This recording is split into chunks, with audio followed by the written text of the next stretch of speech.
Good morning student. आज हम लोग शुरू करते हैं चैप्टर नंबर 3 करंट इलेक्ट्रिसिटी। ध्यान दें, इसके पहले जो हम लोगों ने पढ़ा वह एक चार्ज के रेस्ट कंडीशन में रहने पर उसकी प्रॉपर्टीज का स्टडी किया। मतलब एक चार्ज रेस्ट कंडीशन में ये चल नहीं रहा है तो इसके चारों ओर इलेक्ट्रिक फील्ड बनेगा और इस इलेक्ट्रिक फील्ड में पोटेंशियल बनेगा। तो इस तरीके से इलेक्ट्रिक फील्ड, पोटेंशियल डिफरेंस, इन सब चीज़ों का स्टडी हमने किया। ये इलेक्ट्रोस्टैटिक्स कहा जाता है क्योंकि हम उसमें चार्ज के स्टैटिक कंडीशन में उसकी प्रॉपर्टीज का स्टडी कर रहे हैं। अब हम चार्ज के डायनेमिक कंडीशन में उसकी प्रॉपर्टीज को स्टडी करेंगे और चार्ज के डायनेमिक कंडीशन को हम लोग जिसमें पढ़ते हैं उसको इलेक्ट्रोडायनेमिक्स कहते हैं। तो इलेक्ट्रोडायनेमिक्स में ही करंट से हम लोग इसकी शुरुआत करते हैं। अब करंट की बात करते हैं। सबसे पहले समझो करंट क्या है। करंट का सीधा मतलब जो हिंदी बनता है धारा। किस चीज की धारा? अब हम लोग अगर करंट की बात करें तो धारा पानी की भी है, वाटर करंट हो गया, हवा चल रही है, एयर करंट हो गया, चार्ज चल रहे हैं, इलेक्ट्रिक करंट हो गया। तो हम लोग करंट न कह के इसको इलेक्ट्रिक करंट कहेंगे और उसको स्टडी करेंगे। तो चार्ज के चलने को हम लोग कहेंगे इलेक्ट्रिक करंट। तो इलेक्ट्रिक करंट की हम एक डेफिनेशन भी लिख लेते हैं। देखिए डेफिनेशन हमने लिखी, the rate of flow of charge through a conductor is called electric current. अब देखो इलेक्ट्रिक करंट को हम लोग जनरली आई से रिप्रेजेंट करते हैं और इसकी वैल्यू क्या होगी? Rate of flow of charge मतलब क्यू बाई टी, या आप delta Q by delta T लिख सकते हैं। और ये कितना आएगा? Coulomb per second. इसी कूलम पर सेकेंड को एक और भी नाम दिया जाता है एम्पियर। रिप्रेजेंट करते हैं ए से।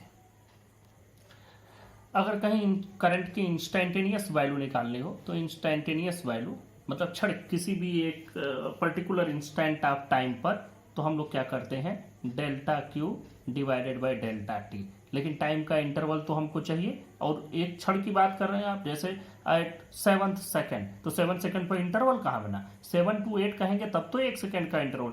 तो हम यहाँ टाइम लेंगे, टाइम इंटरवल लेंगे, लेकिन उस टाइम इंटरवल को बहुत कम कर देंगे। और कितना कम करेंगे? इतना कम करेंगे कि वो लगभग जीरो के बराबर हो जाए। तो बिल्कुल जीरो ना हो, बस जीरो तक हो जाए। तो इसको हम लोग कहते हैं D Q by D T and this is instantaneous current. यहाँ एक बात और समझने वाली है कि electric current is a scalar quantity. ये भी समझ लें, electric current is a scalar quantity. Electric current. अब बात आती है कि जब करंट में जब हम लोग अब तक तो जो पढ़े हैं कि जैसे अगर किसी वायर में करंट चल रहा है तो हम लोग ऐसे डायरेक्शन बनाते हैं। तो अगर करंट के चलने की डायरेक्शन है तो इसमें इसको वेक्टर क्यों नहीं माना गया? ये स्केलर कैसे हो गई?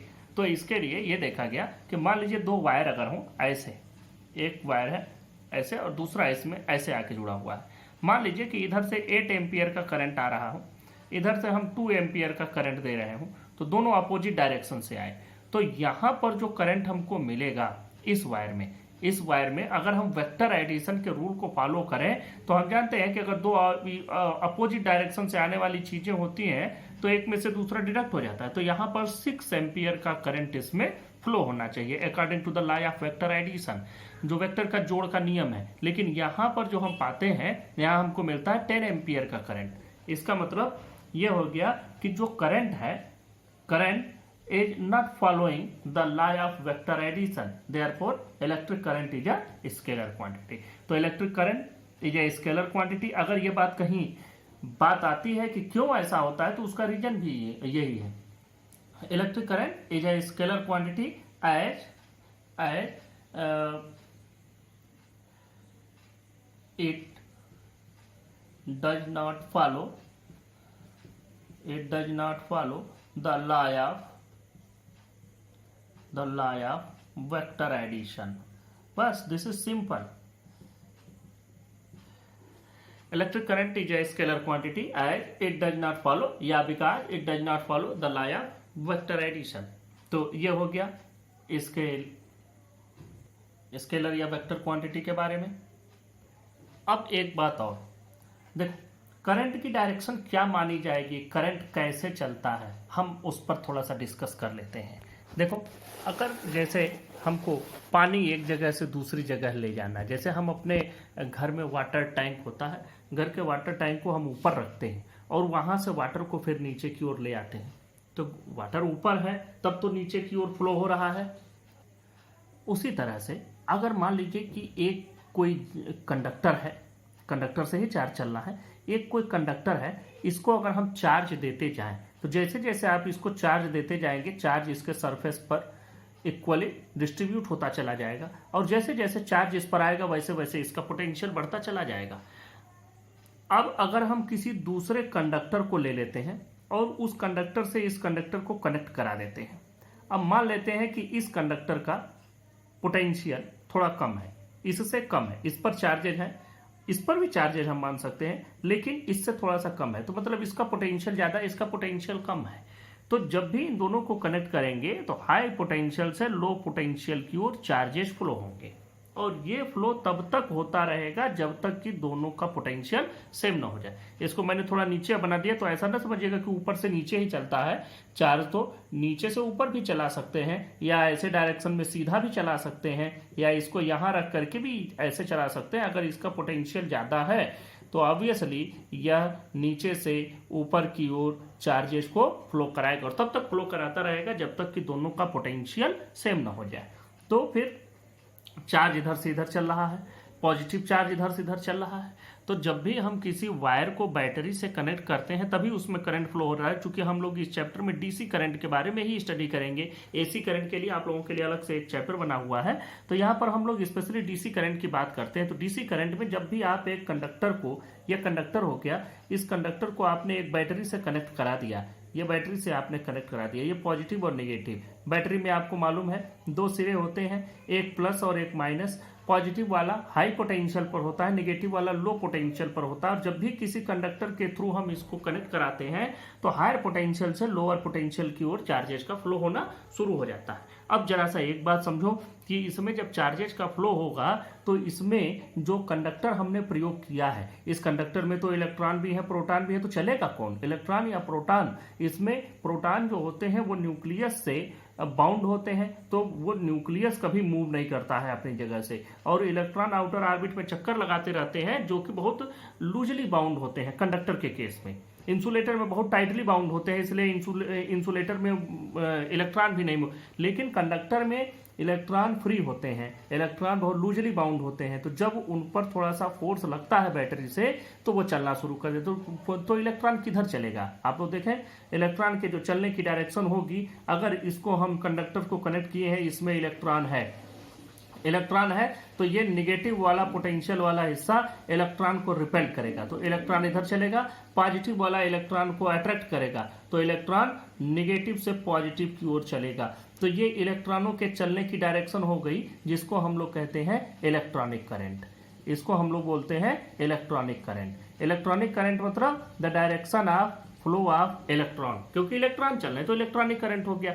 अब अगर कोई पॉजिटिव चार्ज यहाँ पर रख दिया, छोटा पॉजिटिव चार्ज रख दिया जाए, तो उसको प्लस वाला टर्मिनल यहाँ से पुश करेगा और ये इधर की ओर चलेगा, तो पॉजिटिव चार्ज इधर पॉजिटिव से निगेटिव की ओर चलना शुरू हो जाएगा। तो हम लोग किसको माने, कौन सा करंट की डायरेक्शन होगी? तो एक कन्वेंशन बना हुआ है, एक परंपरा बनी हुई है कि पॉजिटिव चार्ज के चलने की डायरेक्शन को ही करंट की डायरेक्शन मानी जाती है। तो पॉजिटिव चार्ज के चलने की डायरेक्शन को ही हम लोग करंट की डायरेक्शन मानते हैं और उसको कहते हैं conventional current. It is called conventional current, और यही इसी को कन्वेंशनल करंट की डायरेक्शन भी बोला जाता है। तो आपके दिमाग में एक बात हमेशा बैठ जानी चाहिए कि जब भी किसी भी कंडक्टर को आप बैटरी से कनेक्ट करेंगे तो जो इलेक्ट्रॉन होंगे, इलेक्ट्रॉन निगेटिव से पॉजिटिव टर्मिनल की ओर चलेंगे, लेकिन करंट की जो डायरेक्शन हम लोग मानते हैं वह डायरेक्शन मानेंगे पॉजिटिव चार्ज के चलने की डायरेक्शन, जो कि पॉजिटिव चार्ज इसमें चलता ही नहीं है, अपने ही जगह पर रहता है।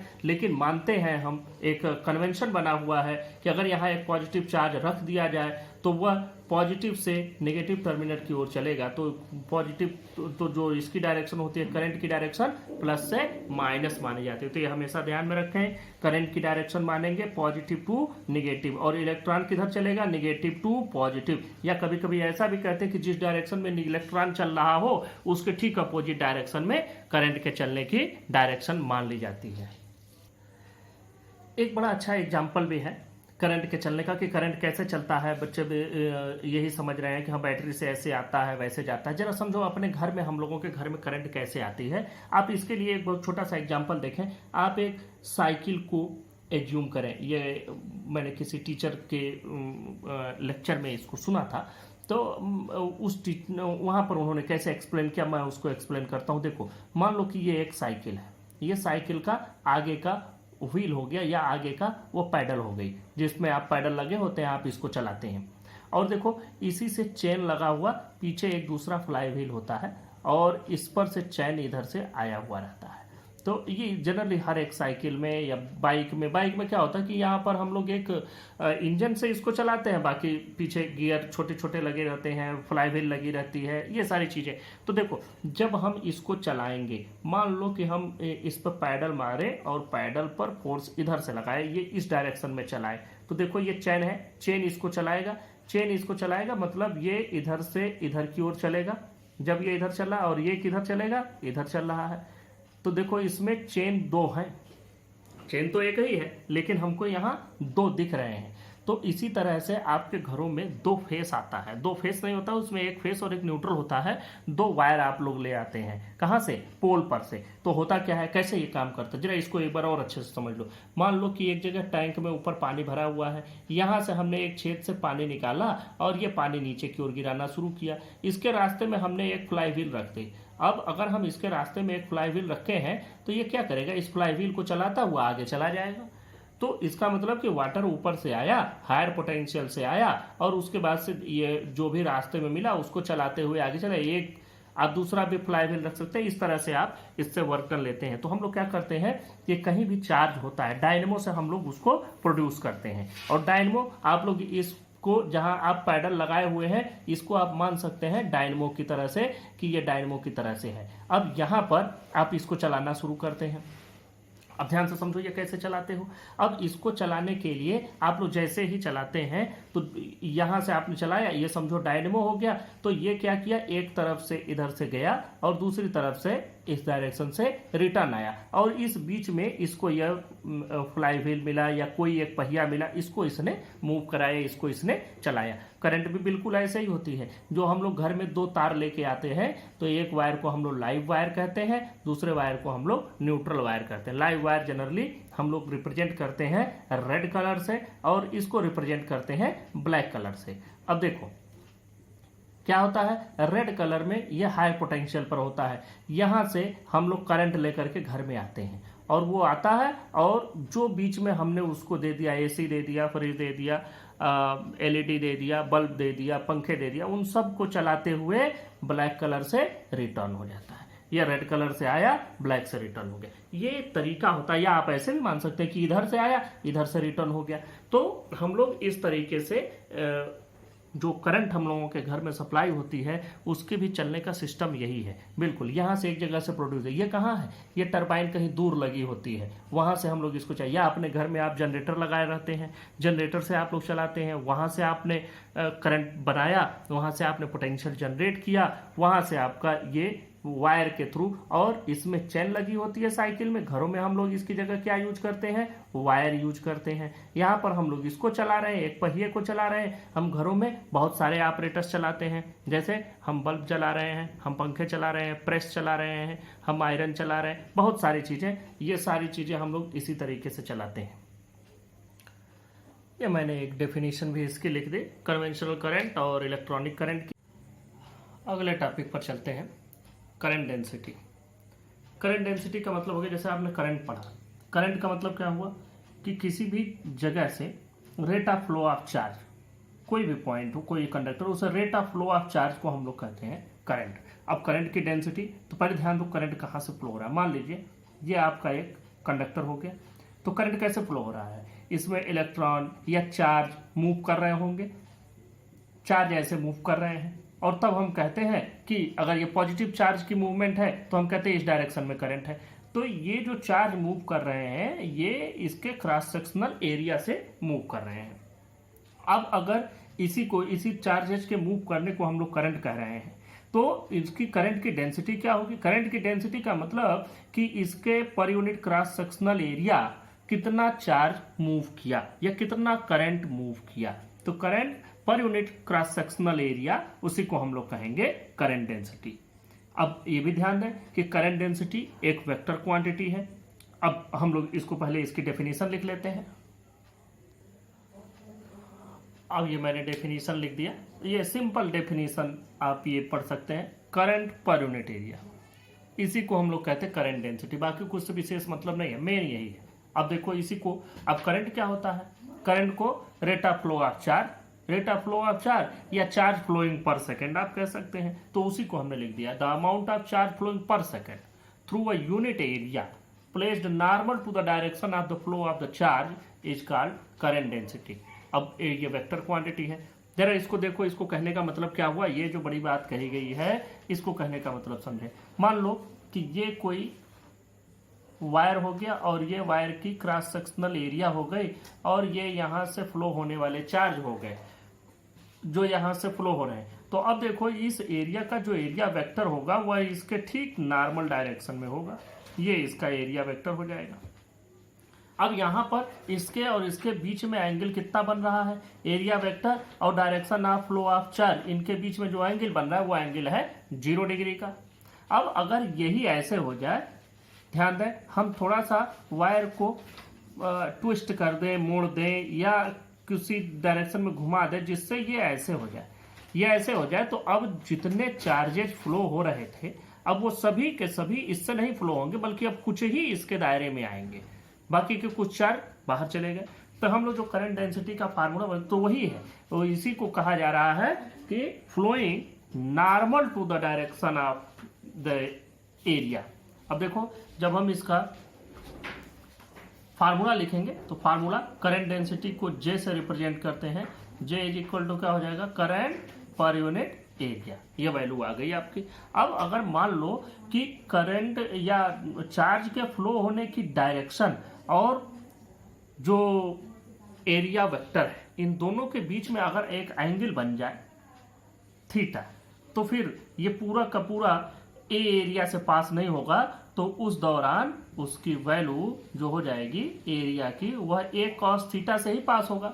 जैसे कि मान लो कि यहां पर अगर ए है तो यहां पर अगर हो जाएगा तो ये वैल्यू कितनी हो जाएगी? यहाँ ए कॉस थीटा हो जाएगा, जबकि ये आएंगे थीटा है। तो वही चीज है कि यहाँ पर ये थीटा, अब यहाँ पर देखो ये इस डायरेक्शन में आ गया, तो और ये इससे एंगल बना रहा है थीटा, ये direction of flow of charge है, ये थीटा एंगल है, ये एरिया वेक्टर हो गया।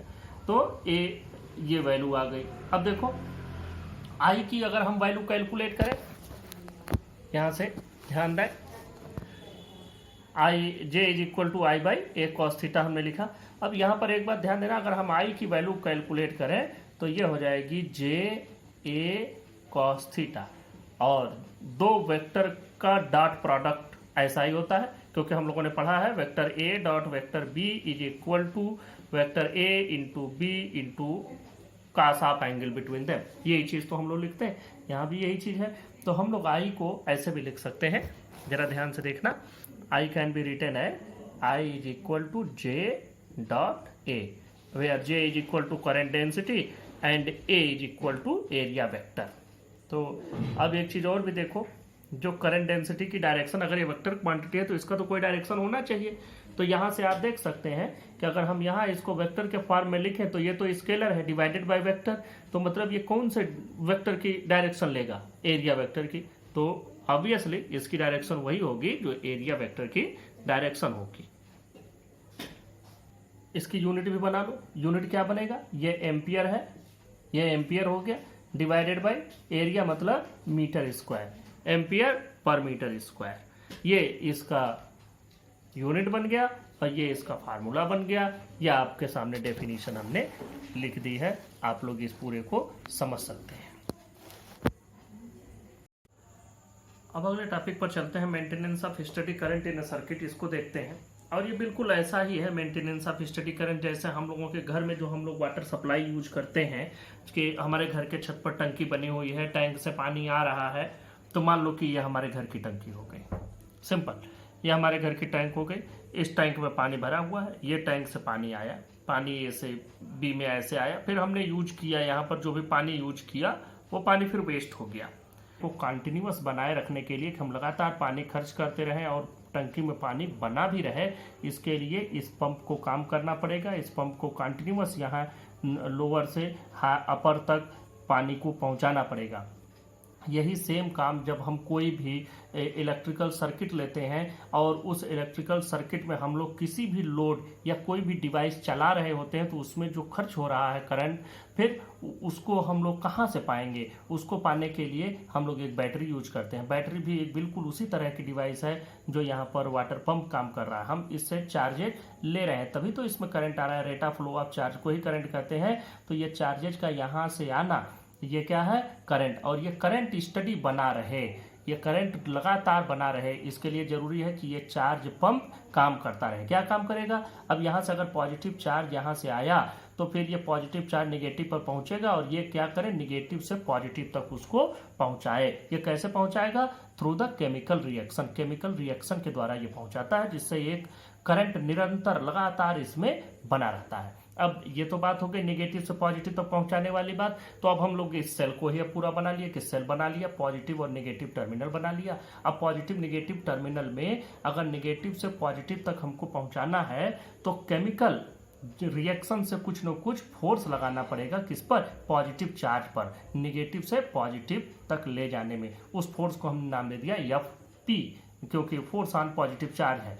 अब एक बात देखो कि अगर यहाँ पर चार्जेज इकट्ठा हो रहे थे, यहाँ से यहाँ जा रहे हैं, तो यहाँ पर चार्जेज इकट्ठा होंगे। तो अगर दो इलेक्ट्रोड के बीच में कहीं चार्जेज इकट्ठा हो रहे हैं तो इनके बीच में पोटेंशियल डिफरेंस सेटअप होगा। पोटेंशियल डिफरेंस सेटअप होगा तो दोनों ही टर्मिनल के बीच में एक इलेक्ट्रिक फील्ड होगा, और उस इलेक्ट्रिक फील्ड की वजह से कोई भी चार्ज यहाँ रखे तो उस पर एक इलेक्ट्रिक फोर्स भी लगेगा, और वो फोर्स मान लिया FE है। और यही FE अगर हम किसी नेगेटिव चार्ज को यहाँ से यहाँ ले आए तो उस पर लगने वाला फोर्स भी होगा, क्योंकि पॉजिटिव को हम इधर से इधर ले आ रहे हैं। तो पॉजिटिव पर अगर फोर्स नेगेटिव टू पॉजिटिव लग रहा है तो नेगेटिव पर फोर्स पॉजिटिव टू नेगेटिव लगेगा। अब अगर एक स्टडी स्टेट ले लें कि जिस समय एक स्टडी करंट बना हुआ है या हम कोई करंट नहीं ले रहे हैं, मान लिया स्टडी स्टेट ले लिया कि कोई करंट हम नहीं ले रहे हैं, तो उस दौरान क्या होगा कि जो ये वाला फोर्स होगा और ये वाला फोर्स, दोनों फोर्स बराबर होंगे। इन दोनों फोर्स में एक बात समझिएगा, ये फोर्स जो लग रहा है FP, ये केमिकल रिएक्शन से लग रहा है, और ये इलेक्ट्रिक फील्ड से ये फोर्स लग रहा है। अब देखो, जब हम यहाँ से पॉजिटिव चार्ज को यहाँ से यहाँ ले गए तो हमको कुछ न कुछ वर्क डन करना पड़ा। उस वर्क डन की वैल्यू को हमने कैलकुलेट कर लिया, किससे? Work done is equal to force into displacement. यहाँ हमको मिल गया। अब इस फोर्स इनटू डिस्प्लेसमेंट से हमको पूरा ये वर्क डन मिल गया कि किसी भी चार्ज को यहाँ से यहाँ ले जाने में कितना वर्क डन हुआ। अब अगर इसी वर्क डन को हम लोग कहें कि एक यूनिट चार्ज को सिर्फ और सिर्फ +1 कूलाम चार्ज को अगर हम यहाँ से नेगेटिव से पॉजिटिव टर्मिनल तक ले जाने की बात कहें तो उसमें कितना वर्क डन हुआ, तो ये वर्क डन कितना आएगा? Work done per unit charge +1 coulomb को ले जाने के लिए मतलब वर्क डन बाई चार्ज, तब हमको मिल जाएगा। क्योंकि अगर हमने मान लीजिए 2 कूलाम चार्ज को एक जगह से दूसरी जगह पर डिस्प्लेस किया तो हमको 2 से डिवाइड करना पड़ेगा, क्योंकि वर्क डन 2 गुना आ गया। 3 कूलाम ले जाएंगे तो 3 से डिवाइड करते, तो हम Q कूलाम अगर चार्ज लेकर के जाए तो Q से डिवाइड कर देंगे, मतलब ये work done per unit charge हमको मिल गया। और ये जो work done per unit charge मिलता है इसी को कहा जाता है EMF ऑफ द सेल। और इसका यूनिट आपको मालूम हो गया कि joule divided by coulomb, joule पर कूलाम या वोल्ट, इसी को हम लोग कहते हैं EMF ऑफ द सेल। और EMF ऑफ द सेल का हम लोग एक यहीं पर डेफिनेशन भी लिख लेते हैं। अब ये हमने इसका डेफिनेशन लिख दिया, work done by the source in taking a unit positive charge from lower to higher potential. ये हो गया आपका इलेक्ट्रोमोटिव फोर्स का एग्जाम्पल। ये हम लोग कहते हैं इलेक्ट्रोमोटिव फोर्स, लेकिन ये होता क्या है वास्तव में? Work done. इसको EMF बोला जाता है, और EMF की वैल्यू आपको मिल गई work done per unit charge. अब देखो यहाँ पर हमने जब सेल की बात की है तो सेल में हमने बताया कि जो पॉजिटिव चार्ज होगा उस पर नेगेटिव से पॉजिटिव की ओर उसको ले जाना है, तो उस पर एक फोर्स काम करेगा जो कि केमिकल रिएक्शन से ये फोर्स हमको मिलता है। इस फोर्स को हमने एफ पी कह दिया। और अगर यहाँ पर जब चार्जेज डेवलप हो जाते हैं, इकट्ठे हो जाते हैं, तो दोनों के बीच में जो पोटेंशियल डिफरेंस सेटअप हुआ, उससे जो इलेक्ट्रिक फील्ड बना, उससे जो इलेक्ट्रिक फोर्स लगने लगा, उसको हम लोग कहते हैं एफ ई। अब अगर मान लो कि किसी समय ऐसा है कि हम लोग बैटरी को कनेक्ट ही नहीं किए हैं, अगर बैटरी को कनेक्ट नहीं किया गया है तो पहले तो इलेक्ट्रोमोटिव फोर्स का हम लोग ये लिख लें, E is equal to work done per unit charge, और इसका जो यूनिट बनेगा ये बनेगा जूल पर कूलाम, या इसको हम लोग कहेंगे वोल्ट। अब अगर बैटरी के दोनों टर्मिनल एक्सटर्नली बाहर से कनेक्ट नहीं है तब क्या होगा? तब ये जो एफ पी और एफ ई है ये दोनों बराबर हो जाएंगे, क्योंकि तब इसमें कोई वर्क डन करना ही नहीं पड़ेगा, ना कोई चार्ज आ रहा है ना कोई चार्ज जा रहा है। तो उस समय तो जो पोटेंशियल डिफरेंस सेटअप होगा वही रहेगा। तो उसके लिए हम लोग बात करते हैं, लिख लेते हैं यहाँ पर कि एफ, अब यहाँ पर हमने लिख दिया if the two terminals of the battery are not connected, उस दौरान क्या होगा? फोर्स ऑन पॉजिटिव चार्ज, यहाँ पर देख लो हमने बताया था force on positive charge will be equal to the force due to electric field. तो ये force on positive charge will be equal to, और ये फोर्स कितना होता है? अगर कोई चार्ज क्यू रखा जाए किसी ई इलेक्ट्रिक फील्ड में तो जो उस पर फोर्स लगता है उसकी वैल्यू होती है क्यू इंटू ई। अब देखो इस समय जब हम इलेक्ट्रोमोटिव फोर्स की वैल्यू कैलकुलेट करेंगे, ईएमएफ की वैल्यू, तो वर्क डन हमको लिखना है work done by charge. Work done को हम लोग क्या लिखते हैं? Force into displacement by charge. अब देखो फोर्स के लिए हम लोग क्या लिखेंगे? Q into electric field into D divided by charge. अब यहां से देखो E इंटू डी ये मिल करके कितना हो जाएगा? इलेक्ट्रिक फील्ड इंटू डिस्टेंस, इसकी वैल्यू होती है वोल्टेज के बराबर या पोटेंशियल के बराबर। तो हम लोग इसको लिख सकते हैं क्यू वी बाई क्यू, यहाँ से क्यू से क्यू कैंसिल हो जाएगा और ये पोटेंशियल डिफरेंस के बराबर हो जाएगा। तो यहाँ से एक बात हमको और भी समझ में आ रही है कि अगर बैटरी के दोनों टर्मिनल आपस में कनेक्टेड ना हो, मतलब in the case when the two terminals are open, then the electromotive force of the battery will be equal to the potential difference between the two terminals। तो इस डेफिनेशन को भी हमने लिख लिया कि the EMF of source is equal to the maximum potential difference between the terminals when it is in open circuit। open circuit मतलब it is not sending any current in the circuit। तो ये हो गया EMF का एक और definition कि EMF potential difference के बराबर हो जाएगा। जरा एक बार और हम फिर से सेल बनाते हैं। ये हमने सेल बनाया था और ये सेल का पॉजिटिव सिरा, ये सेल का नेगेटिव सिरा, इससे हम कोई भी सर्किट को कनेक्ट किए हुए हैं, कोई लोड हमने लगा रखा। अब देखो पॉजिटिव चार्ज वैसे चलते तो हमेशा इलेक्ट्रॉन ही है, जब भी कोई सर्किट बनती है, और डीसी सर्किट की बात हम लोग पढ़ रहे हैं तो यहाँ डीसी में हमेशा चलते इलेक्ट्रॉन ही है। लेकिन हम लोग एज्यूम करते हैं, एज्यूम क्या कंसीडर कर लेते हैं एक तरीके से कि पॉजिटिव चार्ज के चलने की डायरेक्शन को, चूंकि हम लोग करंट की डायरेक्शन लेते हैं इसलिए पॉजिटिव चार्ज का चलना मान लेते हैं। तो देखो पॉजिटिव चार्ज यहां से चलना शुरू होगा, इस टर्मिनल से चलेगा, इस टर्मिनल से चला पॉजिटिव चार्ज, करंट की भी डायरेक्शन यही रही, और ये पॉजिटिव चार्ज इस पूरे लोड से होता हुआ इसके इस टर्मिनल पर आया। अब यहां से फिर से इस पर फोर्स लगेगा। कौन सा फोर्स लगेगा? आप लोगों को मालूम है कि force due to chemical reaction, इस पर एक फोर्स लगेगा। पॉजिटिव चार्ज पर हमने बताया भी था कि वो फोर्स को आप कोई नाम दे सकते हैं, जैसे हम लोगों ने एफ पी नाम दिया है, फोर्स ऑन पॉजिटिव चार्ज। तो यह फोर्स लगा और इस पॉजिटिव चार्ज को इस निगेटिव टर्मिनल से पॉजिटिव तक पहुंचाया। तो यहां से चल करके और फिर वापस यहीं तक आने में पर यूनिट चार्ज जो वर्क डन हो रहा है, उसी वर्क डन को हम लोग कहते हैं ईएमएफ ऑफ द सेल। ध्यान से समझ लेना कि यहां से हम एक, जैसे अभी हमने लिखवाया, तो बहुत सारे बच्चे ये न समझें कि जो ईएमएफ की बात हो रही है निगेटिव से पॉजिटिव टर्मिनल तक पहुंचा रहे हैं। नहीं, निगेटिव से पॉजिटिव तो ले आ ही रहे हैं, लेकिन कब ले आ रहे हैं? जब यह एक चार्ज पॉजिटिव टर्मिनल से निकल करके इस पूरे सर्किट से होता हुआ निगेटिव पर पहुंचा। अब उसके बाद फिर हमारा सर्किट में करंट बना रहे, इसके लिए जरूरी है कि जो चार्ज यहां पहुंचा वो फिर वापस यहां पहुंचाया जाए। तो उसके लिए पूरा का पूरा चार्ज, यहाँ जो पॉजिटिव चार्ज है उसको फिर यहाँ पहुंचाया गया due to the chemical reaction. तो हमको पूरा वर्क डन लेना पड़ेगा। पूरा वर्क डन मतलब यहाँ से लेकर के और वापस फिर इसी टर्मिनल तक यूनिट पॉजिटिव चार्ज को ले जाने में जो वर्क डन होगा उसी को हम लोग कहेंगे ईएमएफ। तो ईएमएफ की एक और डेफिनेशन हम लोग लिख लेते हैं, थोड़ा और इजी लैंग्वेज में, आपको सिर्फ कॉन्सेप्ट समझना है। ये डेफिनेशंस और ये चीजें कभी किसी कॉम्पिटिटिव एग्जाम से पूछी नहीं जाती हैं कि what do you mean by electromotive force, लेकिन आपको कॉन्सेप्ट मालूम होना चाहिए। और अगर कॉन्सेप्ट आप नहीं जानते हैं तो किसी भी न्यूमेरिकल क्वेश्चंस को या कहीं भी जहां एप्लीकेशन आएगा, इसका मेन तो एप्लीकेशन ये है कि हम अपने घर में सर्किट जोड़ रहे हैं या कुछ भी कर रहे हैं, तो वहां हमको कॉन्सेप्ट नहीं पता रहेंगे तो हम गलत कर देंगे और गलत करेंगे और जो एक्सपेक्टेड रिजल्ट है वो नहीं पाएंगे। तो ये इसलिए तो हम लोग एक ईएमएफ का एक और डेफिनेशन लिख लेते हैं।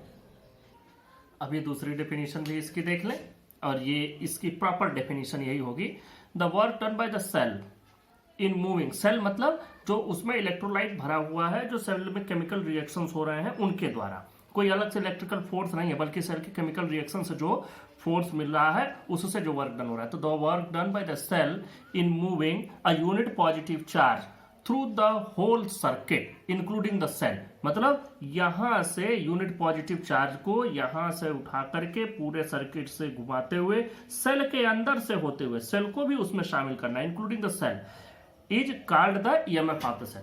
This is the final definition of EMF of the cell. अब यहीं पर एक टॉपिक हम लोग और भी समझ लेते हैं। अभी हमारे सामने दो चीजें आई हैं, एक चीज आई ईएमएफ और दूसरा चीज आया हमारे पास पोटेंशियल डिफरेंस। जरा सा दोनों में समझो कि दोनों में क्या डिफरेंस है, वो मैं यहाँ लिख नहीं रहा हूँ, सिर्फ आपको मैं बता दे रहा हूँ और आप उसको समझ लेंगे। तो देखो, सबसे पहली बात यह है कि पोटेंशियल डिफरेंस क्या होता है। पोटेंशियल डिफरेंस होता है कहीं भी पूरे सर्किट में किसी भी दो पॉइंट के बीच के पोटेंशियल का डिफरेंस, कहीं भी किसी भी दो पॉइंट के बीच का पोटेंशियल का डिफरेंस, मतलब इस पूरे सर्किट में किसी भी पॉइंट से दूसरे पॉइंट तक एक यूनिट चार्ज को ले जाने में किया गया वर्क डन। समझो अगर इन दोनों पॉइंट के बीच का पोटेंशियल डिफरेंस चाहिए, मतलब यहां से यहां तक यूनिट चार्ज को अगर हम ले जाएं तो जो वर्क डन होगा वो इन दोनों पॉइंट का पोटेंशियल डिफरेंस हो जाएगा। लेकिन ईएमएफ क्या होगा, एक यूनिट चार्ज को पूरे सर्किट में एक बार घुमाने में, अब चाहे तुम यहां से ले चलो और फिर वापस इसी टर्मिनल पर ले आओ सेल के अंदर से होता हुआ, या पॉजिटिव से आप चलावें और फिर घुमाते हुए पॉजिटिव पर ले आए, तो मतलब पूरे सर्किट में एक चक्कर घुमाना है इंक्लूडिंग सेल, सेल से होता हुआ, तो उसमें जो वर्क डन होगा उसको हम लोग कहेंगे ईएमएफ। दूसरी बात कि जो पोटेंशियल डिफरेंस है, पोटेंशियल डिफरेंस तो तभी एग्जिस्ट करेगा जबकि सर्किट क्लोज हो, लेकिन ईएमएफ तो तब भी एग्जिस्ट करेगा जबकि सर्किट क्लोज न हो। और अगर सर्किट क्लोज नहीं है तो उस कंडीशन में ईएमएफ और जो पोटेंशियल डिफरेंस होता है दोनों एक दूसरे के बराबर भी हो जाते हैं। दूसरी बात देखो कि जो पोटेंशियल डिफरेंस है, पोटेंशियल का डिफरेंस तब आएगा जबकि चार्ज हो, मतलब उसमें इलेक्ट्रिक फोर्स, इलेक्ट्रिक फील्ड की बात आ जाएगी, मतलब उसमें हम जो फोर्स लेते हैं the force due to electric field, और वो इलेक्ट्रिक फील्ड कहां से आता है, चार्ज के एक्यूमुलेट होने से, चार्ज के यहां और यहां इकट्ठा होने से जो पोटेंशियल का डिफरेंस सेटअप होगा वो उससे होता है, मतलब उसमें इलेक्ट्रोस्टैटिक इन्वॉल्व है, जबकि ईएमएफ में सेल के अंदर का केमिकल रिएक्शन इन्वॉल्व है, उसमें केमिकल रिएक्शन से जो एनर्जी मिलती है उससे वर्क डन होता है, उसको हम लोग कहते हैं। तो EMF is non electrostatic but potential difference is electrostatic, depends on it originates from the electrostatic। तो potential difference originate होता है electrostatic से, जबकि EMF नॉन इलेक्ट्रोस्टैटिक से ओरिजिनेट होता है, केमिकल रिएक्शन से ओरिजिनेट होता है। यह आपको समझ में आ गया। दूसरी एक चीज और भी देखो, कारण और प्रभाव, मतलब काज and effect, cause and effect. समझो कि ईएमएफ आपने अप्लाई किया किसी सर्किट में तो पोटेंशियल डिफरेंस उत्पन्न होगा, पोटेंशियल डिफरेंस आएगा। तो ये भी समझ रहे हैं कि ईएमएफ लगाएंगे तो पोटेंशियल डिफरेंस प्रोड्यूस होगा, मतलब ईएमएफ रीजन है और उस रीजन से पैदा होने वाला, प्रोड्यूस होने वाला इफेक्ट है पोटेंशियल डिफरेंस। तो EMF is the cause and potential difference is the effect. तो इस तरह से एक बात और भी है कि जो पोटेंशियल डिफरेंस और ईएमएफ के बीच का रिलेशन होता है, अब हम लोग उस पर बात करते हैं। अब हम इस टॉपिक को यहाँ लिखे नहीं है, आप लोग अपने से लिख लीजिएगा, समझ लीजिएगा इन चीज़ों को। ये बात हमने कंसेप्ट समझा दिया है। सेल के टर्म में, सेल की ही बात हो रही है तो सेल के टर्म में एक बात और भी आपको बता दूं कि जो पोटेंशियल डिफरेंस हम लोग लगाते हैं, तो मान लो कि पोटेंशियल जो ईएमएफ हम लगा रहे हैं, तो ईएमएफ तो मैक्सिमम पोटेंशियल डिफरेंस हो गया। अब जैसे ही, और मैक्सिमम पोटेंशियल डिफरेंस कब, जबकि ये सर्किट ओपन हो, मतलब कोई भी लोड न लगा हो, तब जो इन दोनों के बीच का पोटेंशियल डिफरेंस आएगा वही हम कहेंगे ईएमएफ है, वही होता भी है। अब अगली बात कि जैसे ही हम इसमें किसी बाहरी लोड को कनेक्ट किए, तो बाहरी लोड में थोड़ा सा वर्क डन होगा ही, वर्क डन होगा तो इसमें जो पोटेंशियल का डिफरेंस होगा वो थोड़ा घट जाएगा। इससे जब सेल से एनर्जी ली जाएगी और जब सेल से यहाँ चार्ज चलना शुरू हो जाएंगे तो चार्जेज यहाँ घट गए। जब चार्जेज घट गए तो क्या हुआ, इनके बीच का जो पोटेंशियल डिफरेंस था वो घट गया। तो वही मैंने लिखा है यहाँ पर कि V मतलब potential difference is less than EMF when work is done by battery, और in case of no work done by battery मतलब व्हेन सर्किट इज ओपन, तब पोटेंशियल डिफरेंस और ईएमएफ दोनों बराबर होंगे। और एक और भी केस आता है, हम जनरली हमेशा रिचार्जेबल सेल ही देखते हैं, आजकल तो मोबाइल का ज़माना है, सेल रिचार्ज ही करते हैं। तो अगर सेल को चार्ज पर लगाया गया है तो सेल को जब चार्ज पर लगाओगे तो जितना ईएमएफ होगा उससे ज़्यादा ईएमएफ देंगे, तब तो फिर इसमें जो केमिकल रिएक्शंस है वो उल्टी दिशा में होगा। तो इसके लिए हमको इसके ईएमएफ से ज़्यादा पोटेंशियल डिफरेंस लगाना पड़ता है। और उस समय अगर इनके बीच का पोटेंशियल डिफरेंस आप मेजर करेंगे तो क्या पाएंगे, जो चार्जिंग के लिए लगा, जैसे 12 वोल्ट का अगर सेल है तो हम 13 वोल्ट का अगर मान लो लगाए हुए हैं चार्जर, तो 13 वोल्ट के चार्जर से आप चार्ज कर रहे हैं। अब उस समय अगर इसके बीच का पोटेंशियल डिफरेंस मेजर करेंगे तो आपको 13 वोल्ट मिलेगा, जबकि सेल तो इसका ईएमएफ 12 वोल्ट ही है। तो उस कंडीशन में during the charging of a cell potential difference is larger than the EMF. एक बात और भी यहाँ पर समझा दूँ आप लोगों को कि जो पॉजिटिव चार्ज के चलने की डायरेक्शन होती है, पॉजिटिव चार्ज के चलने की डायरेक्शन, देखो आपको मालूम है पॉजिटिव चार्ज के चलने की क्या दिशा होती है, पॉजिटिव टू नेगेटिव टर्मिनल, ये हम लोगों ने पढ़ रखा है, यही हम लोग जानते हैं, बिल्कुल सही है। पॉजिटिव टू नेगेटिव टर्मिनल बाहर के सर्किट में चलता है, positive to negative terminal external circuit में चलेगा। लेकिन सेल के अंदर क्या होता है, सेल के अंदर जो पॉजिटिव चार्ज यहाँ आया उसको फिर इसी पर पहुंचाया जाता है। तो फिर आप समझिएगा सेल के अंदर पॉजिटिव चार्ज कहाँ से कहाँ चलता है, नेगेटिव टू पॉजिटिव। देखो यहाँ पर मैं एक बना भी देता हूँ, ये समझो ये पॉजिटिव चार्ज है, ये कहाँ जाएगा, नेगेटिव से पॉजिटिव की ओर। लेकिन बाहर की सर्किट में पॉजिटिव चार्ज कहाँ जाएगा, पॉजिटिव टू नेगेटिव। अब देखो जब चार्ज इसमें चल रहा है, बाहर की सर्किट में जब चार्ज चल रहा है, तो इस चार्ज में ये जो सर्किट है, सर्किट कोई भी हो, चाहे सिंपल एक वायर ही लगाया गया हो या कोई सेल चला रहे हो, सॉरी, या तो कोई हम एलईडी चला रहे हो या कुछ भी हो, कोई भी सर्किट होगी उसमें रेजिस्टेंस होगा ही। और जब भी कोई चार्ज चलेगा तो इस रेजिस्टेंस से होता हुआ चलेगा। ये रेजिस्टेंस आप ऐसे समझ सकते हैं जैसे सड़क पर चलते हैं तो फ्रिक्शनल फोर्स मिलता है। कोई अगर सड़क आपको ऐसी मिले जिसमें फ्रिक्शनल फोर्स ना हो, ऐसी कोई सड़क नहीं मिलती। अगर ऐसी सड़क मिले तो उस पर एक बार पैडल मारो और उसके बाद आप चलते चले जाओ, सैकड़ों किलोमीटर चले जाओ, आपको दोबारा पैडल नहीं मारना है और न दोबारा आपको कोई फोर्स लगाना है, ना आपकी स्पीड कम होगी, चलते चले जाए। लेकिन ऐसा पॉसिबल नहीं है। Frictional force is ever present damping force, वो हर जगह पर मौजूद है। तो यहाँ पर कोई भी वायर हो, चाहे वो कितना भी कम रेजिस्टेंस का हो, लेकिन रेजिस्टेंस तो होगा ही। एक चीज होती है सुपर कंडक्टर, उसके बारे में हम लोग पढ़ेंगे, उसमें रेजिस्टेंस की बात फिर खत्म होती है। लेकिन हर एक सर्किट में, हर एक कंडक्टर में रेजिस्टेंस होता है। तो अब देखो इसमें रेजिस्टेंस है, तो देखो अगर सेल के अंदर चार्ज को चलना है तो सेल के इलेक्ट्रोलाइट में भी तो कुछ रेजिस्टेंस होगा। और सेल के इलेक्ट्रोलाइट का मतलब सेल के अंदर जो सोल्यूशन भरा होता है उसके अंदर का जो रेजिस्टेंस होता है उसको हम लोग कहते हैं सेल का इंटरनल रेजिस्टेंस। उसका डेफिनेशन मैं लिख देता हूं, इंटरनल रेजिस्टेंस का। ये इंटरनल रेजिस्टेंस का हो गया डेफिनेशन।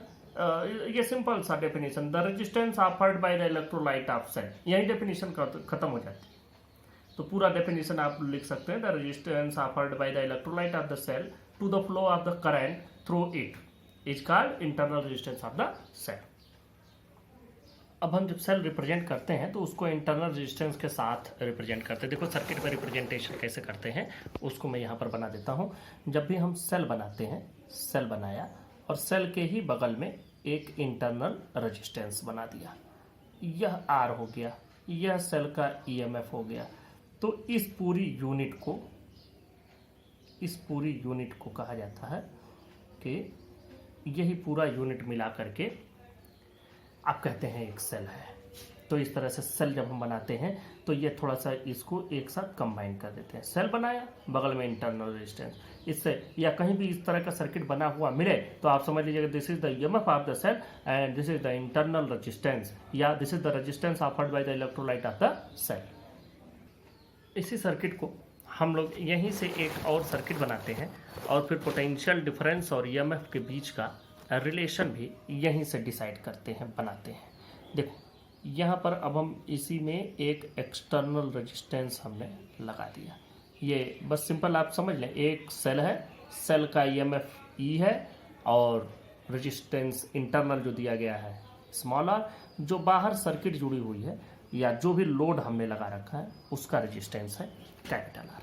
अब देखो जो ईएमएफ होता है, ईएमएफ की वैल्यू हम लिख रहे हैं, EMF E is equal to, this is the work done. Work done कहाँ से कहाँ तक के लिए है जरा सा समझना। यह तो पूरा सेल हो गया, मान लो इसको हम कह दें ए से बी, यह पूरा सेल हो गया, ए बी पूरा सेल हो गया। ये सेल के अंदर का हिस्सा है, ये रेजिस्टेंस सेल के अंदर ही है, बस अंदर बनाया नहीं जा सकता इसलिए बाहर बना करके एक डब्बे में बंद कर दिया। अब देखो ईएमएफ का मतलब क्या हो गया कि एक यूनिट चार्ज लिया, उस यूनिट चार्ज को ए से लेकर के इस पूरे सर्किट से घुमाते हुए बी पर ले आए और फिर वापस यहीं तक ले आ दिए, इसके पॉजिटिव टर्मिनल तक। इसको पॉजिटिव टर्मिनल, इसको नेगेटिव टर्मिनल बोल रहे हैं। तो देखो हमारा पूरा ई की वैल्यू क्या हो गई, work done in moving a unit positive charge from the terminal A throughout the circuit again to the terminal A. हाँ तो अब देखें यहाँ पर मैं बता रहा था कि पहले ए से बी तक इसको ले आते हैं और फिर बी से ए तक ले आते हैं यूनिट पॉजिटिव चार्ज को। तो जब ए से बी तक ले आओगे यूनिट पॉजिटिव चार्ज को तो वह क्या होगा, वह ए और बी के बीच का पोटेंशियल डिफरेंस होगा। एक जगह से दूसरी जगह हम लोग पोटेंशियल डिफरेंस का क्या पढ़े हैं डेफिनेशन, आपको याद होगा कि कहीं भी किसी भी इलेक्ट्रिक फील्ड में या कहीं भी किसी एक यूनिट चार्ज को मतलब +1 कूलाम के चार्ज को एक जगह से दूसरी जगह तक ले जाने में जो वर्क डन होता है उसी को हम कहते हैं potential difference between these two points. तो हम यहां पर क्या कर रहे हैं, ए से बी के बीच में पहले ले आते हैं, तो ए से बी तक ले आने में किया गया कार्य वो हो गया V। यूनिट पॉजिटिव चार्ज को ले आ रहे हैं इसलिए W/Q नहीं कर रहे हैं, ये डायरेक्ट हम लिख देते हैं V प्लस अब इसी यूनिट पॉजिटिव चार्ज को हमें B से फिर से इस पॉजिटिव टर्मिनल A तक ले आना है। तो B से A तक ले आने में कुछ काम करना पड़ा, मान लिया कि वह यहाँ के बीच का जो पोटेंशियल डिफरेंस इसको हम लिख देते हैं V', मतलब work done in bringing a unit positive charge from B to the terminal A। तो अब देखो इन दोनों की वैल्यू रख दो, E की वैल्यू, ये V की वैल्यू क्या हो जाएगी, potential difference V is equal to होता है IR। ये ओम्स लॉ से आप लोग पहले पढ़े हुए हैं, फिर यहाँ भी ओम्स लॉ में आपको डिफाइन करूंगा, लेकिन यहाँ डायरेक्ट हम अप्लाई कर देते हैं। और यहाँ पर जो वैल्यू आएगी इस जगह पर करंट तो यहाँ भी वही रहेगा और इसकी वैल्यू हो जाएगी I इंटू स्मॉल r। तो E की वैल्यू कितनी हो गई, E की वैल्यू हो गई, यहाँ से I कॉमन ले लो, R प्लस R। तो यहाँ से आप वैल्यू बना सकते हैं, आप ऐसे लिख सकते हैं I is equal to E divided by R plus R। This is the formula for the current. तो अब आगे बढ़ते हैं, यहाँ से आपको करंट की वैल्यू मिल गई। तो ऐसे भी मैं बता रहा था कि ये दोनों रेजिस्टेंस सीरीज में हो जाएंगे तो भी आप इस फार्मूले को बना सकते हैं। जैसे अगर कोई पूछे इसमें टोटल करंट क्या होगा, तो total current I equal to आप क्या लिखेंगे, टोटल ईएमएफ, टोटल जो इसमें वोल्टेज लगाया गया है डिवाइडेड बाई टोटल रेजिस्टेंस, यही तो होता है I इक्वल टू V/R।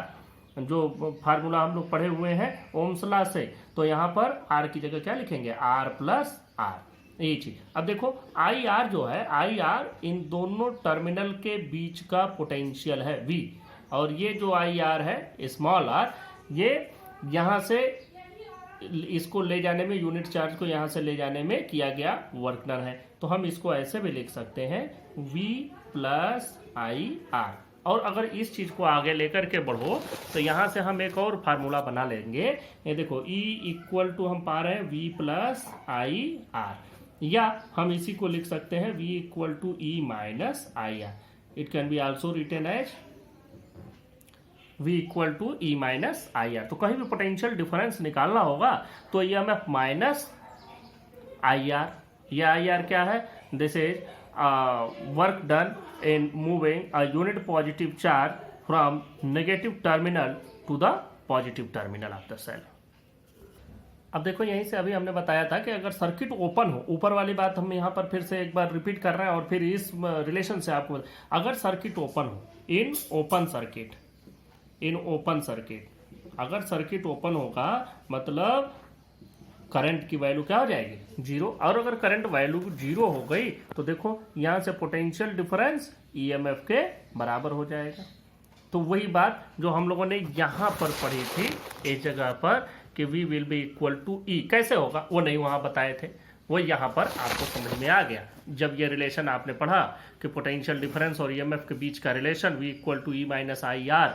तो यहां से आपको ये समझ में आ गया कि V will be equal to E। ये V इक्वल टू, ये वाले रिलेशन को आप ऐसे भी समझ सकते हैं कि EMF will be equal to the work done in moving a unit positive charge from one terminal to again this terminal after moving through the complete circuit. या तो ऐसे निकाल लो यहाँ से, या दूसरा तरीका है कि पूरे सर्किट में करंट की वैल्यू, और यहाँ से देखो अगर हम इसको क्रॉस मल्टीप्लाई करें तो ये I R plus I R equal to E, या आई आर को हम क्या कहेंगे, potential difference, plus I R equal to E. तो यहां से भी तुम बना सकते हो V equal to E minus I R. These are the two methods to derive this relation between the EMF and the potential difference between the two terminals of the cell. अब cell के combination की बात करते हैं। Cell को अगर series में जोड़ा जाए, सीरीज का मतलब होता है एक का पॉजिटिव टर्मिनल दूसरे के निगेटिव से जुड़े। देखो इसका निगेटिव इसके पॉजिटिव से जुड़ा, इसका निगेटिव इसके पॉजिटिव से जुड़ा, तो इस तरह का जो कॉम्बिनेशन बनता है उसको हम लोग कहते हैं सीरीज कॉम्बिनेशन। जैसे एक आदमी, एक लोग खड़े हो लाइन से, पहले वाले का दाहिना हाथ दूसरे वाले ने अपने बाएं हाथ में पकड़ रखा हो और इस तरह से सीरीज आगे बढ़ती चली जाए। देखो इसमें जो सेल के ईएमएफ है, मान लो ये सेल का ईएमएफ है E1 और इसका इंटरनल रेजिस्टेंस R1, ये इस सेल का हो गया। दूसरे का ईएमएफ मान लो E2 और इंटरनल रेजिस्टेंस R2। तीसरे का ईएमएफ E3 इसी तरह से और इंटरनल रेजिस्टेंस R3, ये हमने कंसीडर कर लिया है। अब हमको इसमें यह पता करना है कि इस पूरे कॉम्बिनेशन का टोटल ईएमएफ कितना होगा, टोटल इंटरनल रेजिस्टेंस कितना होगा। तो देखो अगर हम पोटेंशियल डिफरेंस यहाँ पर कैलकुलेट करें तो यहाँ मान लो इसके पहले वाले के बीच में जो पोटेंशियल डिफरेंस है उसको अगर हम लोग मान लो V1 मान लें कि पोटेंशियल डिफरेंस V1, AB के बीच में पोटेंशियल डिफरेंस V1, BC के बीच में पोटेंशियल डिफरेंस हमने V2 ले लिया और CD के बीच में पोटेंशियल डिफरेंस हमने V3 ले लिया। तो अब जरा सा देखो V1 की वैल्यू, सॉरी टोटल पोटेंशियल हम लोग कैलकुलेट करते हैं A और D के बीच में। तो अब हम लोग देखते हैं, बात करते हैं total potential between A to D, ये कितना हो जाएगा, V1 plus V2 plus V3। अगर और भी ज़्यादा हो तो प्लस डैट डैट ऐसा आप और भी कर सकते हैं, हम 3 के लिए देखते हैं। अब देखो यहाँ पर पोटेंशियल की वैल्यू कितनी होती है, अभी हमने इसके पहले रिलेशन डिराइव किया था कि V इज इक्वल टू, मैं खाली रिलेशन लिख देता हूँ यहाँ पर, थोड़ा सा मैं आप लोग समझ लीजिएगा, V is equal to E minus I R. तो अब देखो यहाँ पर हम बताते हैं करंट सब में एक ही होगा, तो V1 की जगह पर क्या हो जाएगा, E1 माइनस आई R1, देखो ये लिख दिया, प्लस E2 माइनस आई R2 प्लस E3 माइनस आई R3। ये हो गया, ये पूरा V1, ये पूरा V2, ये पूरा V3। अब अगर हम यहाँ पर इनको E को सबको एक साथ ले लो, EMF E1 plus E2 plus E3, ये सबको एक साथ हमने ले लिया, और माइनस I और R1 plus R2 plus R3, ये अलग कर दिया। अब ये जो टोटल हमको मिल रहा है, इसको हम लोग लिख सकते हैं टोटल EMF E और माइनस IR। अब ये समझना, ये E क्या है, equivalent EMF of all the cells, सभी सेल का इक्विवेलेंट EMF। और R क्या है, सभी सेल का इक्विवेलेंट रेजिस्टेंस। इक्विवेलेंट रेजिस्टेंस और इक्विवेलेंट EMF का मतलब समझना, इक्विवेलेंट EMF का मतलब हो गया सबका जोड़ करके जो EMF आवे, या पूरे सर्किट का जो टोटल EMF आवे वो E हो गया। पूरे सर्किट में जो अलग अलग रेजिस्टेंसेज हैं, इंटरनल रेजिस्टेंस सबके, उन सभी रेजिस्टेंसेज को जोड़ करके सभी सेलों का जो टोटल इंटरनल रेजिस्टेंस हो वो R हो। तो यहां से हमको मिलता है potential difference between point A to D, between point A and D is equal to. तो यहां से हम क्या पाते हैं, यहां से हमको ये मिलता है, अगर हम इसको if we compare this equation with the equation V equal to E minus IR, तो हमको क्या मिलता है कि E इज इक्वल टू, देखो EMF इज इक्वल टू सबके EMF का sum, E1 plus E2 plus E3 plus dot dot dash, ये हो जाएगा। और जो इनके इंटरनल रेजिस्टेंसेज की बात हो रही है, इंटरनल रेजिस्टेंसेज को भी देखो वो कैसे पर जुड़ रहे हैं, R is equal to R1 plus R2 plus R3 plus dot dot dash, ये हो गया सीरीज कॉम्बिनेशन। अब यही आपका मेन फार्मूला हो गया सीरीज कॉम्बिनेशन का। सीरीज कॉम्बिनेशन में ही हम लोग जरा करंट की कंडीशन को भी पढ़ते हैं और उस पर भी विचार करते हैं जरा सा। मान लो कि सेल, अब हम इसी तरीके से बनाते हैं सर्किट। सीरीज कॉम्बिनेशन को समझने के लिए हमने इस तरह से बना दिए, ये हमने बनाया है। यहाँ पर देखो, यहाँ पर हम सीरीज में लगाते चलेगा और सभी सेल, n सेल मान लो हमने लगा दिया, सभी सेल का EMF एक बराबर, सबका EMF E और सबका इंटरनल रेजिस्टेंस भी एक बराबर, और सभी सेलों को सीरीज में जोड़ करके इनको एक एक्सटर्नल लोड R से जोड़ दिया गया है। तो अब देखो यहाँ पर अगर हम सभी सेल को मिला करके करंट की बात सोचें, तो करंट यहाँ पर क्या होगा, करंट होता है V इक्वल टू IR फार्मूले से करंट की वैल्यू आपको मिलती है total EMF divided by total resistance. अब देखो यहीं पर खूब ध्यान से समझना, टोटल EMF, तो E1 को जोड़ेंगे, E2 को जोड़ेंगे, E3 को जोड़ेंगे, सबको हम जोड़ते चले जाएंगे। सभी को जोड़ोगे तो क्या मिलेगा, यहाँ पर सबको एक ही है सब, तो E प्लस E कहाँ तक जाएंगे, n तक up to nth, divided by, अब देखो nth जाएंगे, डिवाइडेड बाई टोटल रेजिस्टेंस भी हमको चाहिए। टोटल रेजिस्टेंस भी जरा सा यहाँ पर समझो क्या होगा, एक तो R होगा, और ये इन सभी रेजिस्टेंसेस सीरीज में है तो उनको भी जोड़ना पड़ेगा। ये इसका भी R, इसका भी R, इसका भी R, कहाँ तक, अप टू nth टर्म। अब देखो ये सारी वैल्यूज हम लिखते हैं, I इज इक्वल टू कितना हो जाएगा, E अगर 2 E जोड़े जाएं तो 2E हो जाएंगे, 3 को जोड़े तो 3E, n E को जोड़ेंगे तो n into E divided by R plus एक R 2 R, ऐसे n R हो जाएंगे, small n into small r, ये हो जाएगा total current through the circuit. अब अगर एक ही सेल होता और उसी को हम इससे जोड़े होते तब कितना मिलता, फॉर वन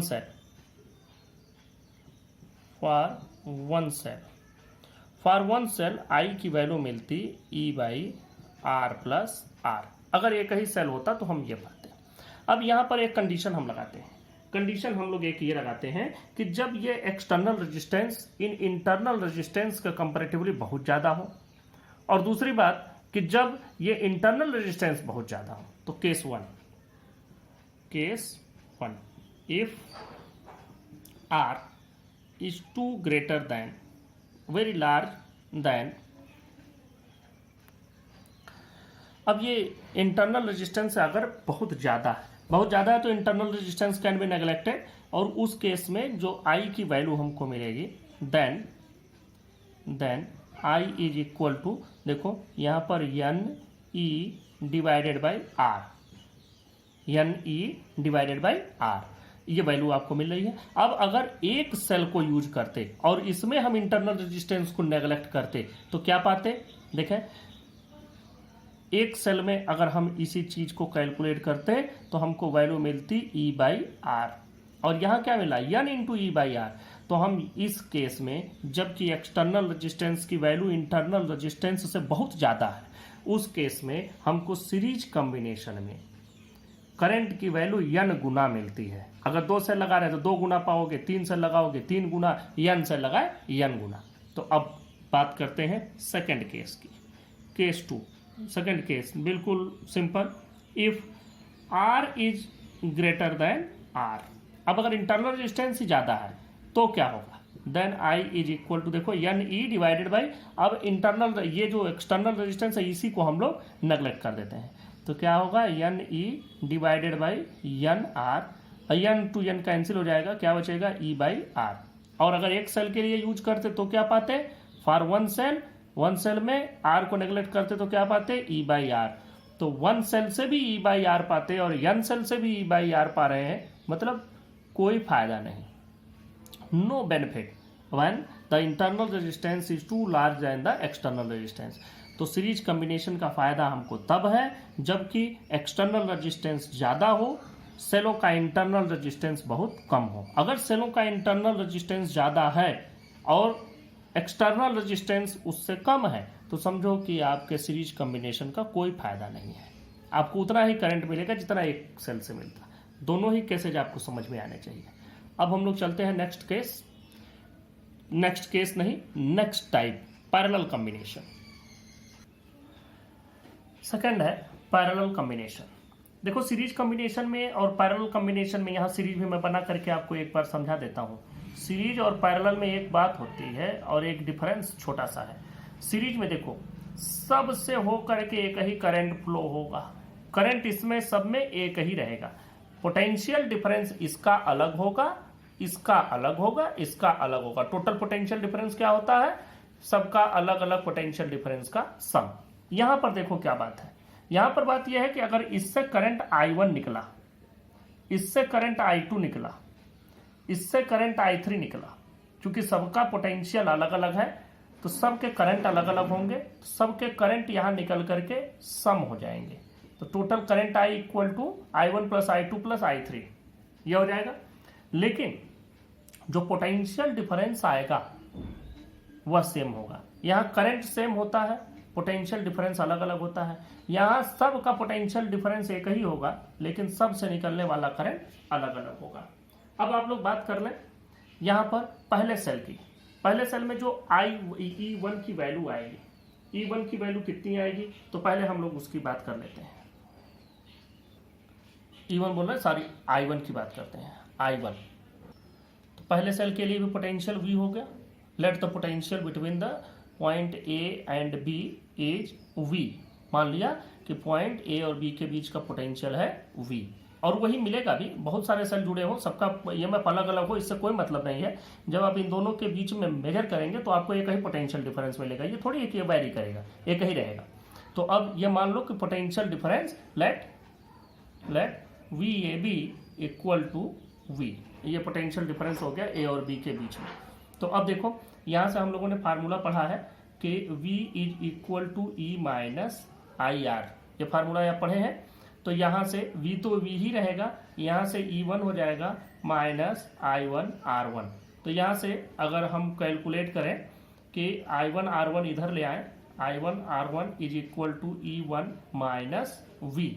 तो अगर यहाँ से I1 की वैल्यू कैलकुलेट करो तो क्या हो जाएगा, E1 minus V divided by R1, E1 minus V by R1।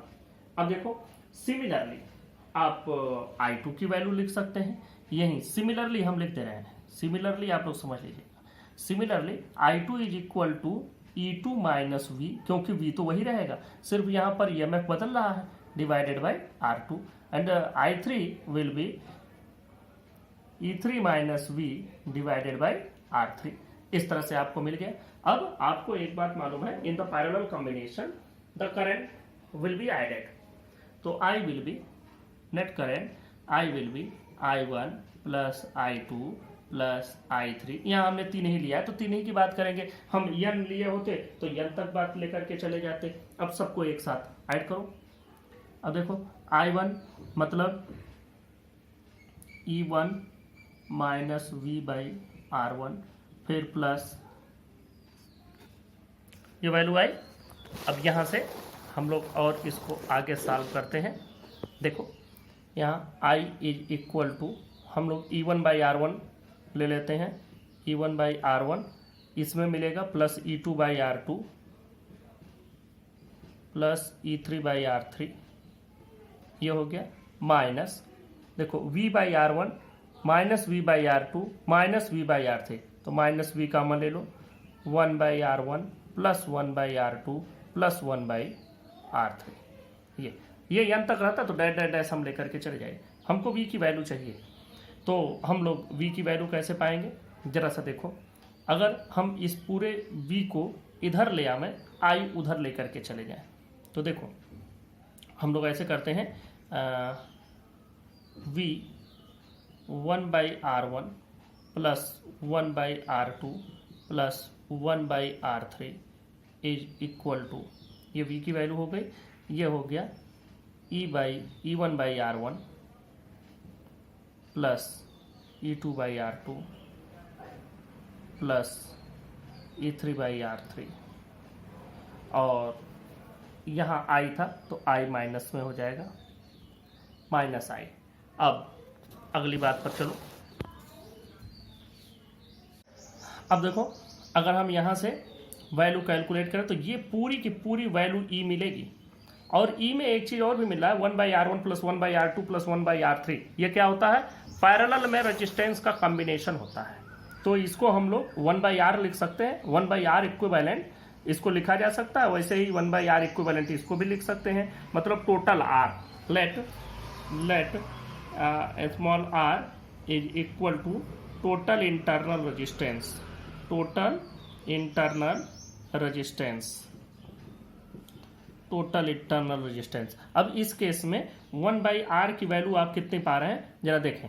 1 by are की वैल्यू आपको मिलेगी 1 by R1 plus 1 by R2 plus 1 by R3 plus dash dash dash जो भी आए, आप यहाँ से ये 1 बाई आर की वैल्यू पालेंगे। तो यहाँ पर हम इस पूरे की जगह पर लिख सकते हैं 1 बाई आर, यहाँ पर भी लिख सकते हैं पूरे की जगह पर 1 बाई आर, तो इस तरह से आपको मिल जाएगा।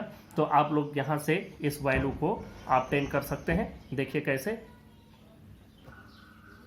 अब यहाँ पर आपको ये तो वैल्यू मिल गई आर की।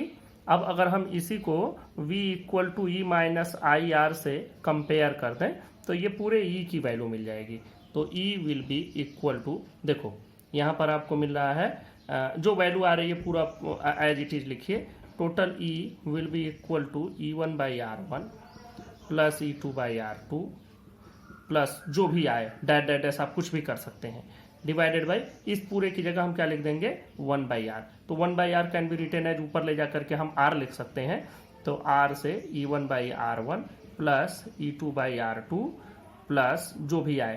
तो अब इस तरीके से आप नेट EMF लिख सकते हैं, नेट इंटरनल रेजिस्टेंस, दोनों को आप इस तरीके से लिख सकते हैं। अब हम लोग पैरेलल कॉम्बिनेशन को थोड़ा सा और अच्छे से समझते हैं, जबकि इंटरनल रेजिस्टेंस ज़्यादा हो, जब एक्सटर्नल, मतलब अब एक्सटर्नल सर्किट से जोड़ करके समझ लेते हैं। अब हम लोगों ने एक सेल का कॉम्बिनेशन लिया, n सेल इसमें लगे हुए हैं, total there are n cell, सबका EMF E है, सबका इंटरनल रेजिस्टेंस R है, और ये सभी एक एक्सटर्नल लोड R से जुड़े हुए हैं। करंट इसमें I फ्लो हो रहा है, ये करंट I इसमें आएगा। अब देखो इसमें भी हमको I की वैल्यू पता करनी है। अब हमको अगर टोटल करंट I चाहिए तो I की वैल्यू क्या होगी। पहले तो आपको ये मालूम है कि इनके बीच में जो टोटल आपका वोल्टेज आएगा, जो टोटल पोटेंशियल डिफरेंस आएगा, एक ही आएगा। तो वो पोटेंशियल डिफरेंस कितना आएगा, जितना इसका ईएमएफ होगा ई। अब यहाँ पर अगर अलग अलग होते तो हम लोग अलग अलग वाला फार्मूला लगाते, लेकिन सभी एक ही हैं तो हमको इनके बीच में यही पोटेंशियल डिफरेंस मिलेगा। अभी हमने अलग अलग होते तो अलग अलग का फार्मूला पढ़ लिया है, लेकिन अगर एक ही है तो यही रहेगा। दूसरी बात, डिवाइडेड बाय टोटल रेजिस्टेंस, तो टोटल रेजिस्टेंस भी जोड़ लो। टोटल रेजिस्टेंस आर है, आर प्लस ये जितने भी रेजिस्टेंस हैं 1/r, ये सभी रेजिस्टेंस पैरेलल में जुड़ेंगे।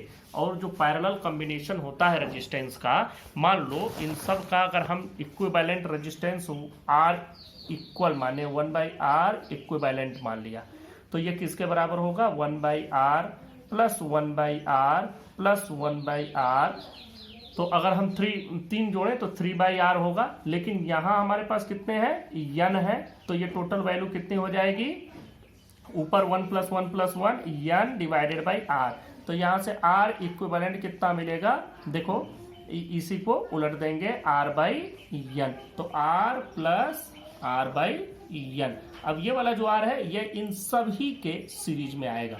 तो अब देखो यहाँ से अगर हम एलसीएम ले लें तो e divided by nr plus r divided by n, तो हमको करंट की जो वैल्यू मिलेगी वो करंट की वैल्यू हम पाएंगे NE डिवाइडेड बाई NR और प्लस R।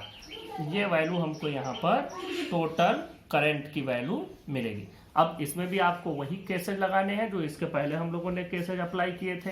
मतलब एक बार एक्सटर्नल रेजिस्टेंस को बहुत ज़्यादा मान लेंगे, एक बार एक्सटर्नल रेजिस्टेंस को बहुत कम मान लेंगे। तो अब हम लोग यहाँ से इस केस पर चर्चा करते हैं कि जब एक्सटर्नल रेजिस्टेंस बहुत ज़्यादा और बहुत कम हो, तो हम लोग ये पहले इस फार्मूले तक आ जाते हैं। हाँ, अब यहाँ से शुरू करते हैं। Case one, if external resistance is too large than the internal resistance, तब कोई बात नहीं है, इंटरनल रेजिस्टेंस को हमको नेगलेक्ट करना पड़ेगा। तो करंट की वैल्यू कितनी हो जाएगी, ध्यान देना, ये NE ऐसे ही रहेगा, NR रहेगा, स्मॉल r हटा देंगे, तो n से n कैंसिल हो गया, E/r मिला। अब अगर हम एक सेल यूज करते, फॉर वन सेल, एक सेल यूज करते तो यहाँ पर वैल्यू पाते E divided by R, n तो हट जाता, एक के लिए वो n हट जाएगा, R प्लस R, इस R को हमने नेगलेक्ट ही कर दिया क्योंकि ये बहुत कम है, तो E/r। तो अगर एक्सटर्नल रेजिस्टेंस बहुत ज़्यादा और इंटरनल रेजिस्टेंस बहुत कम हो तो उस केस में पैरेलल कॉम्बिनेशन से जो करंट मिलेगा वह एक सेल से मिले हुए करंट के ही बराबर होगा। मतलब वी गेट नो बेनिफिट, कोई हमको बेनिफिट इसमें नहीं मिलेगा। हम नेक्स्ट केस पर चलते हैं, केस 2 पर। केस 2 में हम लोग ये मानते हैं कि if internal resistance of the cell is too large then the external resistance, इस केस में हमको I की वैल्यू कितनी मिलेगी, ध्यान दो, NE ऐसे ही रहेगा डिवाइडेड बाई, अब ये पूरा का पूरा नेगलेक्ट हो जाएगा, तो क्या बचेगा R। तो अब देखो अगर एक सेल यूज करते तो हम क्या पाते, वो E डिवाइडेड बाई, ये तो नेगलेक्ट ही कर देते, E/r, तो एक सेल से हमको E/r मिलता और यहाँ n इंटू E/r मिला।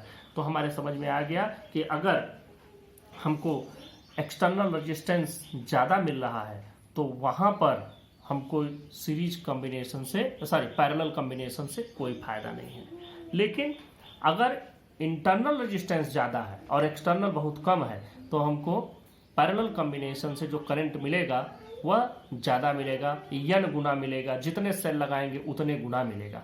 और एक बहुत ऑब्वियस सी बात है कि जब भी आप सीरीज कॉम्बिनेशन में किसी चीज़ को कनेक्ट करते हैं, सेल को जब कनेक्ट कर रहे हैं तो उसके सभी रेजिस्टेंसेस सीरीज में जुड़ते चले जा रहे हैं। तो सीरीज में जुड़ेंगे तो कोई भी चीज़ अगर सीरीज में जुड़ती जाएगी, रेजिस्टेंस अगर सीरीज में जुड़ेगा तो उसकी वैल्यू बढ़ती चली जाएगी, मतलब वह बढ़ जाएगा। और यहाँ पर आप क्या देख रहे हैं कि यहाँ पर अगर पैरेलल में आप उसी चीज़ को जोड़ते हैं तो वो वैल्यू घट जाती है। अगर पैरेलल में रेजिस्टेंस जोड़े जाए, जैसे अगर मान लो 2 ओम के 2 रेजिस्टेंस है और उनको पैरेलल में जोड़ो तो फिर 1 ओम हो जाएगा। 4 ओम के 4 रेजिस्टेंस है और आपने उनको पैरेलल में जोड़ दिया तो उनका नेट इक्विवेलेंट रेजिस्टेंस 1 ओम हो जाएगा। तो इसी तरह से यहाँ पर हम देख रहे हैं कि इंटरनल रेजिस्टेंस अगर बहुत ज़्यादा है तो जब वो पैरेलल में जुड़ेगा तो उनका नेट इक्विवेलेंट रेजिस्टेंस बहुत घट जाएगा, और अगर रेजिस्टेंस घट गया तो करंट बढ़ जाएगा। तो पैरेलल कॉम्बिनेशन तब यूज करना है जबकि इंटरनल रेजिस्टेंस ज़्यादा हो, सेल का इंटरनल रेजिस्टेंस ज़्यादा हो, और अगर सेल का इंटरनल रेजिस्टेंस कम है तो सीरीज कॉम्बिनेशन। ये चीज़ एक्सटर्नल के लिए भी हम लोग अप्लाई कर सकते हैं कि अगर एक्सटर्नल रेजिस्टेंस बहुत ज़्यादा है तब भी हमको पैरेलल कॉम्बिनेशन से कोई फायदा नहीं है, लेकिन अगर इंटरनल ज़्यादा है, एक्सटर्नल ज़्यादा है तो सीरीज कॉम्बिनेशन से फायदा है। अब एक लास्ट पढ़ लेते हैं, मिक्स्ड कॉम्बिनेशन।